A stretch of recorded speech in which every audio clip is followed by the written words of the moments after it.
Tenemos, como siempre, tenemos la sección donde aprendemos todos y todas, ¿no? En este caso, vamos a trabajar con el Observatorio de Educación, ¿no? Ya lo tenemos conectado a Mariano Yedro, parte de este observatorio, el CEFOPED, que es obviamente centro asociado a Nodal. Nos acompañan seguidito aquí para contarnos un poco. En este caso vamos a charlar del tema que nos compete, Chile. Vamos a estar con Mariano, no nos vamos a adelantar, sí le vamos a dar la bienvenida, queremos saber si está... nada que ver lo que les dije. Sí, no, vamos a hablar de antorchas. Claro, de antorchas. Del otro lado hay también un Mariano Yedro con pullover de peluche. ¿Estás ahí? Hola, ¿me escuchan? Fuerte y claro. No tiene peluche, pero casi. Está engamado en el tono, además. ¿Cómo te va, Mariano? Hay algo en el marrón, Tendencia, chicos. Acá primera moda siempre. Bienvenido. Yo lo veo un poco naranja chico. Sí, es más terracota, más te diría mostaza, ponele. Pero estamos en la gama. Como diría mi amiga Pía, te vestiste de color caca. Amorosa. Amorosa siempre. Amorosa. No, en fin. Pero no es tu caso, Mariano Yedro, banco que sos más bien terracota o bueno, lo que es mostaza. Y un gran experto en estos temas, del sector educativo, en representación de todo el equipo de investigadores del CEFOPED. Bienvenida a esta columna. Bueno, muchas gracias. En realidad el tema es las políticas... Te asustaste, Mariano, dijiste esto, me invitaron a hablar de cualquier cosa. Yo preparé otra cosa. No, puede ser que toquemos después la marcha de las antorchas, pero el tema también incluíamos un poquito las políticas educativas del kirchnerismo. Sí. Exactamente. Qué necesario recordar. ¿Por qué? Porque entre las múltiples causas de persecución a Cristina Fernández de Kirchner, lo que le están cobrando también es alguna de estas políticas en materia educativa. Exactamente. Lo que habíamos pensado un poquito es hacer como un recorrido también por las políticas educativas, lo que decimos un poco siempre, contextualizar, ¿no? Entender la educación. Lo dijo la misma Cristina ya hace un tiempo atrás, uno de los discursos que dio, creo que era en la Universidad de La Plata, ¿no? No se puede pensar la educación por fuera de los proyectos políticos, ¿no? Entonces, bueno, ahí pensar un poco lo que sucedió en el kirchnerismo, contraplantearlo con lo que sucedió en los años del menemismo también, ¿no? Recordemos que veníamos del menemismo donde se habían establecido 3 leyes fundamentales en materia educativa. La ley de transferencia de 1991, la ley federal de educación de 1993 y la ley de educación superior de 1995, ¿no? Básicamente esas leyes lo que habían realizado había sido ubicar al Estado en un lugar subsidiario, ¿no?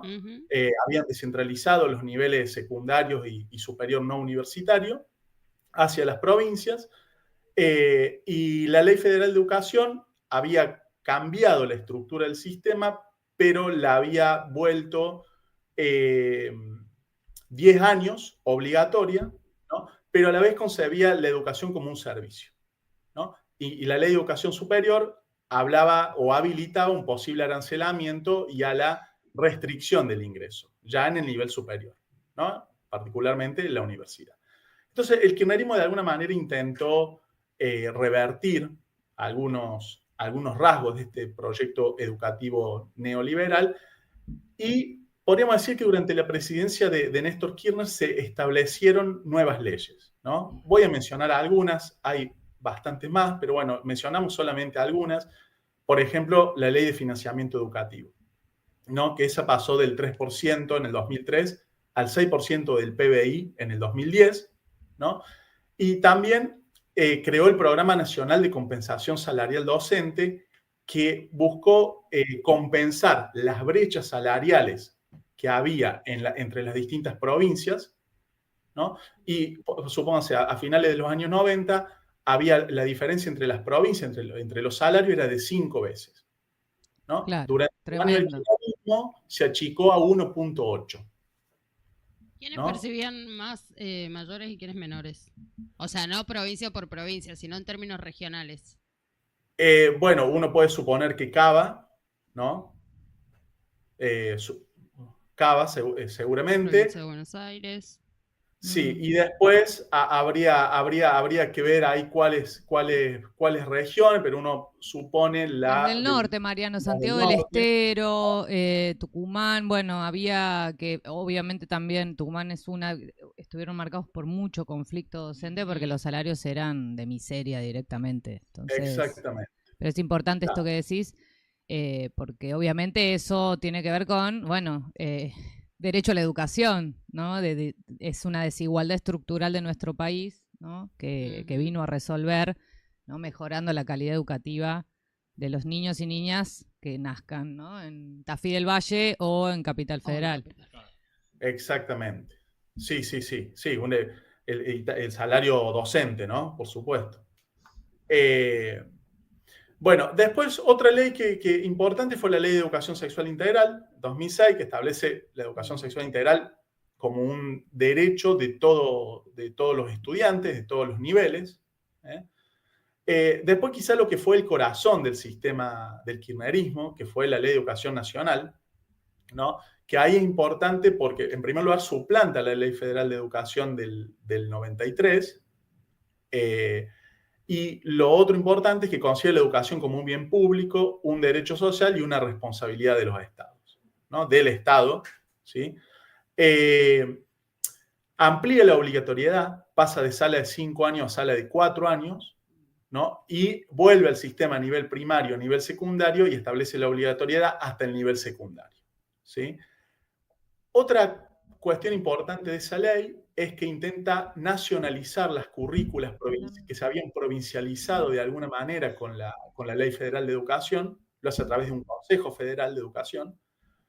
Y después, otro elemento importante también es el Instituto Nacional de Formación Docente, que lo crea esa ley y que a dónde apunta ese Instituto Nacional de Formación Docente, a capacitar a los docentes de los distintos niveles educativos, del primario, del secundario, del superior no universitario, ¿no? Bueno, otra ley importante que si bien no fue una ley que modificó la ley madre, digamos, que fue la Ley de Educación Superior del año 95, fue lo que se conoce como reforma Puigros. Pero lo que hizo esa reforma fue que frente a lo que planteaba la Ley de Educación Superior sobre la posibilidad de arancelar la universidad y de un ingreso restringido, bueno, anuló esa posibilidad, ¿no? Entonces, bueno, el intento de o volver a ubicar a la educación ahí como un bien público, como un derecho social. Claro, y consagró la gratuidad del grado también, ¿no? Eso no es menor. Claro.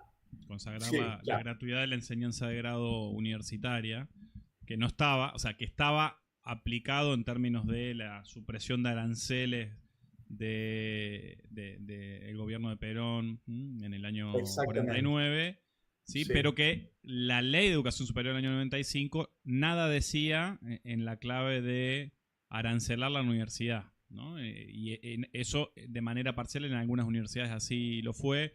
El ejemplo más paradigmático fue la Universidad Nacional de Córdoba con la famosa contribución estudiantil, que era compulsiva, ¿no? Sí. Bueno, la ley Puigros garantiza por ley que la educación de grado en el país es gratuita, ¿no? Bien. Hecho importante. Sin duda. Bueno, ese me parece que es un poco la estructura legal importante, ¿no? Hay otras leyes también, la Ley de Educación Técnico Profesional, por ejemplo. Pero bueno, hablamos un poquito de ese sistema legal que vino a cambiar, y esto sobre todo se hizo en el gobierno de Kirchner, ¿no? De Néstor Kirchner. Si avanzamos un poquito más, ya durante los gobiernos de Cristina, bueno, ahí tenemos algunas iniciativas importantes, por ejemplo, la creación de 2.100 escuelas, 4.000 salas para jardines de 4 años y 9.000 salas para jardines de 3 años. La creación de 17 universidades nacionales o de 19 universidades nacionales, me entró la duda porque si mal no recuerdo, le escuché a Cristina decir 19 universidades nacionales, tenía para mí que era 17, pero puede ser que sean 19. Esto se inscribe también como un tercer gran momento en el cual las universidades nacionales se desarrollan. Se desarrolló un gran momento en los años 60, 70, en los 70, un segundo momento en los años 90 y un tercer momento durante el kirchnerismo, ¿no? Después, también ver algunas cuestiones en lo que refiere a las tasas de matriculación, ¿no? En el nivel primario, por ejemplo, se pasó del 55% en el año 2000 al 72% en el año 2014, ¿no? En el nivel primario, eso lo de recién en el nivel preescolar. En el nivel primario siempre fue alta, hablamos de un 97-99% aproximadamente, ¿sí?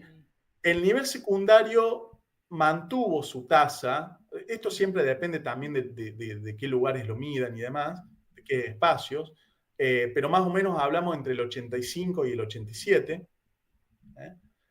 Y el nivel superior tuvo un crecimiento significativo. Pasó del 16 al 50% en el periodo que va del 2000 al 2013. Entonces, lo que vemos ahí es que aumenta sobre todo en el nivel preescolar, sobre todo en sala de 4 y 5 y sobre todo en el nivel universitario. Ahí aumentó la tasa de matriculación. Después también tener en cuenta el extenso plan de becas, ¿no? Por ejemplo, becas Progresar. Esas se daban a estudiantes universitarios, alrededor de 1,5 millones de becas. Después tuvieron el Programa Nacional de Beca Universitaria, el Programa Bicentenario y el Plan Fines. Hablamos alrededor de 4 millones de becas.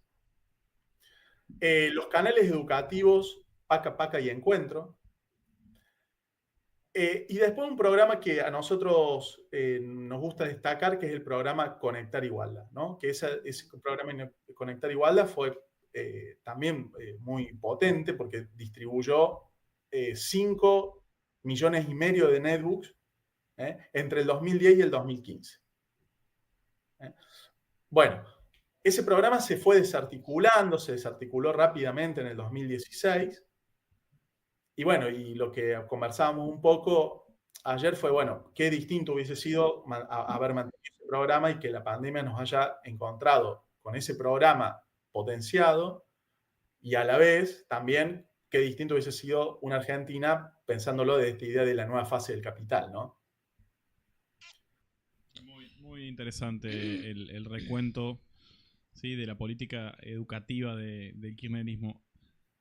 Y bueno, quería señalar, hay algunas cuestiones que por ahí decir, bueno, algunos problemas, algunos desafíos que se percibieron por ahí por el 2015, tomando como referencia a uno de los ministros de Educación que fue Tedesco.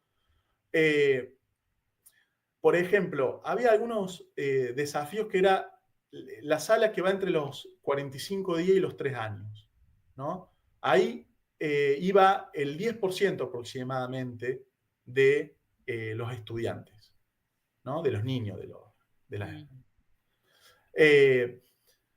bueno, otra cosa era que si bien la universalización de la escuela primaria había mantenido buenos números, incluso se había incrementado pequeñamente, pero decíamos recién, entre el 97 y el 99%, en el nivel secundario también. Ahí lo que se comenzó a discutir en ese momento fue los resultados, ¿no? Los resultados del aprendizaje, lo que se conocían como las pruebas de estandarización, que no arrojaban resultados como se esperaba, ¿no? Bueno, ahí nosotros decíamos, cuando hablábamos un poquito, era también un poco pensar esto, bueno, esas pruebas de estandarización, ¿para qué terminan sirviendo? Porque una cosa es pensar esas pruebas, que por supuesto hay que discutir primero qué tipo de examen realizan, pero si son pruebas que se aplican para todos los países distintos, donde más o menos arrojan los resultados de acuerdo a esa concepción, es también discutir ahí ¿para qué terminan sirviendo? ¿no? Porque una cosa es pensar al interior de los proyectos de justicia social y otra cosa es pensar esas pruebas de estandarización como forma de linchamiento después, ¿no? De destruir la educación pública. Bueno. Pero, Mariano, te hago una pregunta. Digo, todas esas críticas que había a los pendientes de 12 años de una política educativa realmente virtuosa y demás.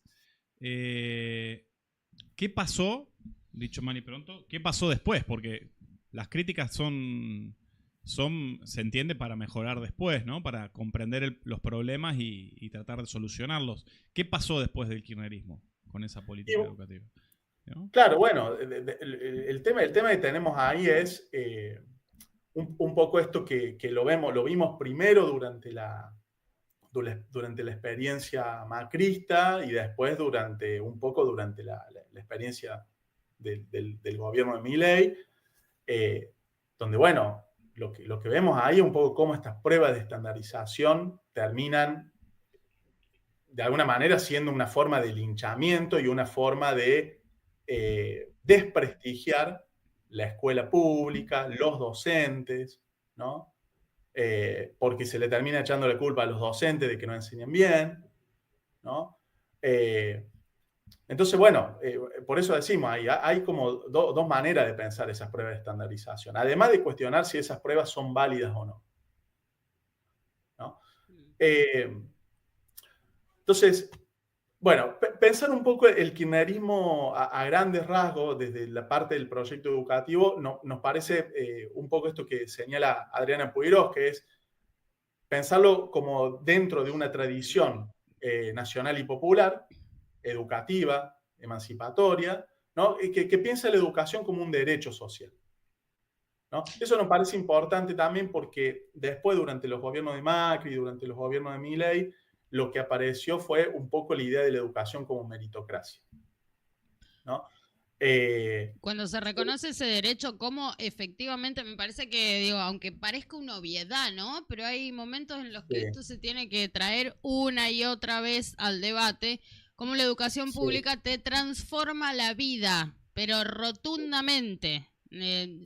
Hay cantidades, o sea, hay nuevas generaciones que ingresaron, y no porque garantice después tener un empleo de calidad, porque garantice el ascenso económico, hay una situación económica generalizada, sistemática, que indica que, bueno, no importa si tenés grado, posgrado, doctorado, probablemente digo, el sistema, el mercado laboral te expulse, se digitaliza la vida, etcétera, etcétera. Pero digo, en términos personales y sociales, acceder a la educación cuando es reconocida, la educación superior, cuando es reconocida como un derecho humano fundamental, transforma tu vida. Y por eso también creo yo que tal es la defensa en las calles de la comunidad universitaria en general e incluso de quienes no accedieron a la universidad, pero reconocen que eso transforma vidas y transforma la sociedad en su conjunto de manera positiva,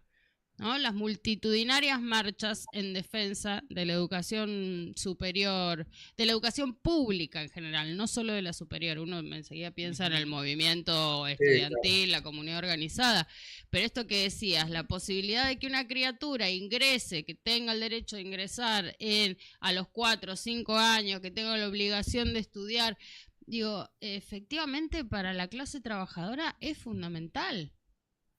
Sí, seguro. Además, también ahí otra discusión que se fue abriendo esto sobre, me parece que es también una discusión actual, que es sobre la educación como derecho social o como meritocracia, ¿no? Por supuesto, incluso que uno dice, bueno, el gobierno de Milei se habla de meritocracia, pero ya es una meritocracia extrema, ¿no? Porque es el de financiamiento total de la educación, ¿no? El anarcocapitalismo, le dice Filmus.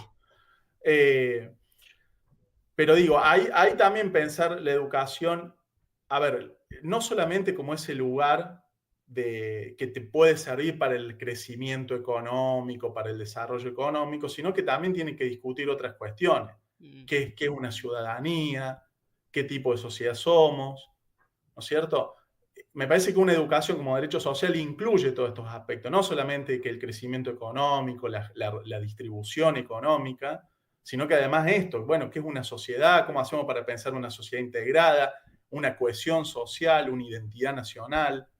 Bueno, por eso la educación que se abre desde el 2015 en adelante, primero con Macri y después con Milei, se centra mucho en la meritocracia, pero deja este aspecto más de lo que podemos decir la educación como un derecho social, ¿no? Que incluye una concepción más integral también de la educación. Totalmente, Mariano. Me parece que es importante. Digo, aparte es un programa de gobierno, es un plan estratégico para una nación. Esto vos traías a Cristina, ella había hecho este tuit, ¿no? En el contexto de las marchas universitarias del año pasado. Y bueno, ella remarca la creación de 16 universidades públicas durante los gobiernos de Néstor y los 2 gobiernos de ella. Y ella lo plantea en estos términos, ¿no? Pudimos crear las universidades cuando invertimos o revertimos la relación entre los recursos afectados a la educación y al pago de intereses de deuda externa, ¿no? Entonces dicen, en 2003 destinamos 3% del PBI para educación y 5 para deuda, ¿no? 3 educación, 5 deuda. En el 2015, al cabo de 3 periodos, miren lo que cuesta, ¿no? También, se destinaron 6,3 del PBI para educación, 1,5 para deuda pública. No fue magia, dice Cristina. Obviamente, bueno, esto es un plan de cómo, ¿no? A dónde se destinan los recursos de un país, ¿no? Y qué lugar ocupa el acceso o el derecho a la educación, ¿no? En contraposición a lo que venís diciendo de meritocracia o la educación como una mercancía, ¿no? Como, bueno, si no la podés pagar, problema tuyo. Exacto. A propósito de eso, ¿no? A propósito de defender, ¿no? Militar la concepción de educación de la Ley de Educación Nacional, tan vapuleada por la política económica y educativa de este gobierno, ¿sí? Recordemos que en Argentina no hay ni siquiera Ministerio de Educación, ¿sí? Ministerio de Capital Humano, Secretaría de Educación, ¿sí? Estaría bueno que aprovecháramos que lo tenemos a Mariano, compartirles algunas escenas de las movilizaciones de ayer, contundentes, ¿no? Algunas incluso que vinculaban, conectaban, ¿sí? Vi ahí alguna iniciativa muy interesante de la CONADU y algunos gremios de la educación, ¿no? De conectar la situación de proscripción de Cristina Fernández de Kirchner con la marcha de antorchas, con la movilización popular en defensa de la universidad y de la educación pública en general. No sé si tenemos ahí, producción, algunos videitos para verlos con Mariano, que me parece que es importante, porque esto tiene vigencia también con la discusión de Chile, ¿sí? Indudablemente, lo vimos con vos, Mariano, hace unos programas atrás, lo que significa la mercantilización de la educación en el país vecino. Esto es en donde... Esto es Buenos Aires, ¿no? Marcha de antorchas. Sí, esto es Buenos Aires. Esta es la cabecera de la marcha ayer. Se salió de Plaza José y ahí que está el Hospital de Clínicas, ¿no? Y algunas facultades de la UBA hasta el Palacio Pisurno, que es donde funciona la Secretaría ahora de Educación, ¿no? Se le fue a exigir a Petovelo y a Álvarez y a Torrendel y a toda gente que está solo ahí para destruir la educación, ¿no? Como derecho del pueblo argentino. Porque, bueno, en realidad la situación presupuestaria es crítica, ¿no? Los salarios están absolutamente congelados, no hay aumento salarial, hemos perdido en términos reales el 50% del poder adquisitivo, los salarios docentes universitarios están por debajo de los índices de pobreza en su gran mayoría, los estudiantes tienen las becas congeladas también desde el inicio del gobierno de Javier Milei, las becas Progresar, que fueron becas muy importantes, y otros, ¿no? Otros sistemas de becas también.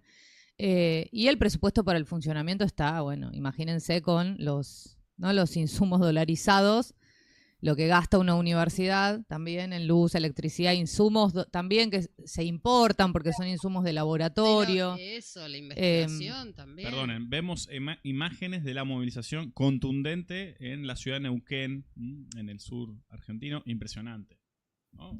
Notamos mucha gente, de verdad que mucha gente. Hay que salir con esa nieve. Hay que salir con ese frío en Neuquén, ¿no? Vi también en la Universidad de Tierra del Fuego, panfleteando, compañeros panfleteando en el medio de una nevada tremenda, para involucrar también a toda una comunidad, porque obviamente la defensa de la universidad después tiene que ver con la defensa de los profesionales de la salud, los profesionales, ¿no?, de los científicos que desarrollan ciencia y tecnología. El entramado productivo. Entonces, bueno, ese fue el reclamo, ¿no? Obviamente una cuestión presupuestaria enlazada a otros reclamos, por supuesto. Veníamos de un abrazo al Hospital de Clínicas. Eso es San Luis, ¿no? Eso es San Luis. Sí, qué bonito. También, muchísima gente. Sí, bueno, recordar también para los compañeros y compañeras de Latinoamérica que Argentina tiene más de 60 universidades, ¿no? O sea, en todas ellas hubo movilizaciones. Y también que la de ayer fue, también inscribirla en lo que fueron las movilizaciones de abril del año pasado, 2023, que fue la primera grande, con más de 1,5 millones de personas en la calle, y la de octubre, ¿no? Donde se pidió por primera vez o se manifestó en favor de lo que fue el proyecto de ley de financiamiento, que pide una actualización de todos estos puntos que señalaba Emilia recién, ¿no? Actualización presupuestaria. Y bueno, ahora se presenta nuevamente esa ley en el Congreso de la Nación, que fue la ley que fue vetada el año pasado. Y básicamente eso es la actualización presupuestaria de lo que hemos perdido como universidad desde noviembre del 2023 hasta la actualidad, ¿no?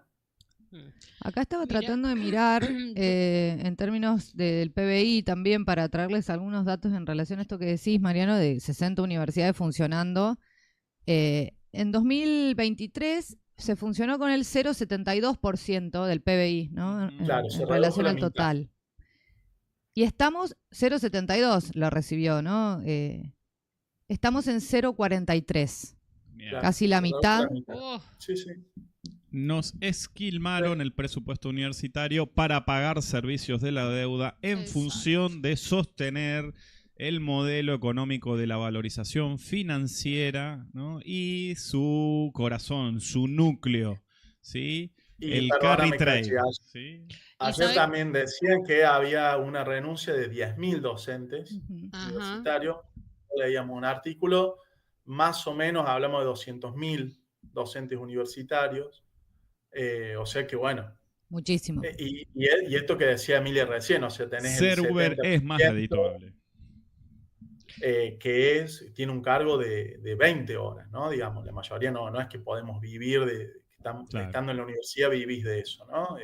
Entonces, bueno, está complicado el escenario, la verdad. Y sabes, acá también yo estaba buscando datos y es interesante saber que además de esas universidades públicas que mencionas, hay aproximadamente 50 universidades privadas en el país, pero la Secretaría de Políticas Universitarias de la Nación informaba Subsecretaría ahora, claro, perdón, siendo secretaría, informó que el 79% de los estudiantes de grado estudian en universidades públicas. Claramente, cuando hay acceso es porque hay un Estado que lo garantiza, si no, evidentemente la educación superior se convierte en un privilegio. Siendo mercancía, ¿quién se paga una universidad? Eso es, aparte, es exclusividad nuestra y de Uruguay en la región. El resto está invertido. Cuba y Venezuela. Sí. Bueno, y ese número se puede extender a los otros niveles, ¿no? A nivel primario y a nivel secundario también en la Argentina, ¿no? Claro, en América Latina depende de los países, hay variación. Estuve mirando algunos datos después de la charla pasada que habíamos tenido sobre Chile. Sí.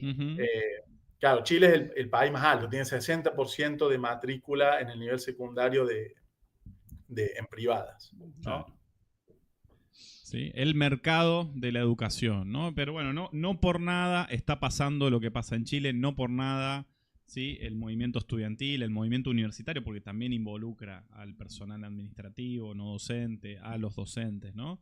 Es uno de los 3 grandes vectores de la movilización popular, ¿no? La educación, ¿sí? La cuestión mapuche y el feminismo, los 3 grandes vectores de la movilización popular, que convergieron, de hecho, esos 3 sectores, ¿sí? En el estallido de octubre del 2019. Recordemos que comenzó todo por una discusión por el boleto del metro, ¿no? No fueron 30 pesos, son 30 años, ¿sí? Y las protestas por el boleto del metro, el salto masivo del molinete por parte de los estudiantes secundarios desató ese proceso maravilloso, ¿no? Que un poco sigue reverberando, sigue determinando el escenario político de Chile, ¿no? A ya 6 años, ni más ni menos.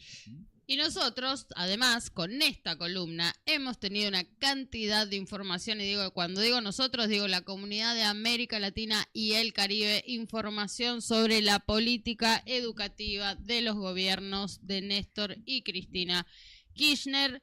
Seguramente, y esto lo podemos sostener analíticamente, parte de lo que el poder concentrado, el poder de facto en Argentina, que desprecia a la clase trabajadora y mucho más su participación en bienes culturales como la educación superior, le están cobrando con esta condena en un caso de Lawfare. Muchísimas gracias, Mariano, por acompañarnos, Mariano. En nombre del CEFOPED. Mucha data también para que compartan en las redes sociales del CEFOPED. Mira cómo te la tiro. Por favor. Lo que sí también ahí no lo tocamos por cuestiones de tiempo, pero también es imposible escindir esto de otras políticas como tienen que ver con las cuestiones científicas, ¿no? El programa Raíces, ¿no es cierto? El incremento del número de trabajadores del CONICET, que pasó de 3.500 a 10.000. Y después cuestiones de Tecnópolis, ¿no? Cuestiones más de que uno más cultural de Tecnópolis, Centro Cultural Kirchner, bueno, que forman parte un poco de podríamos decir, de la dinámica educativa, cultural, científica de un país. Necesita una columna particular eso, Mariano. Y un artículo de opinión de Mariano Yedro y el CEFOPED en www.nodal.am. Anotá y nos vemos en una próxima. Dale, así después doy clase con tus reflexiones, por favor, que compartimos medio que nicho en la universidad pública, Mariano y yo. Ah, claro. Damos materias parecidas, así que... Ok, bueno. Dale, Mariano, escribí, así te robo y doy clase con tu reflexión. El que avisa no traiciona. Claro, exactamente. Mariano Yedro, historiador integrante del CEFOPED, ha sido un placer. Nos vemos en una próxima columna de estos especialistas. Igualmente. Buena.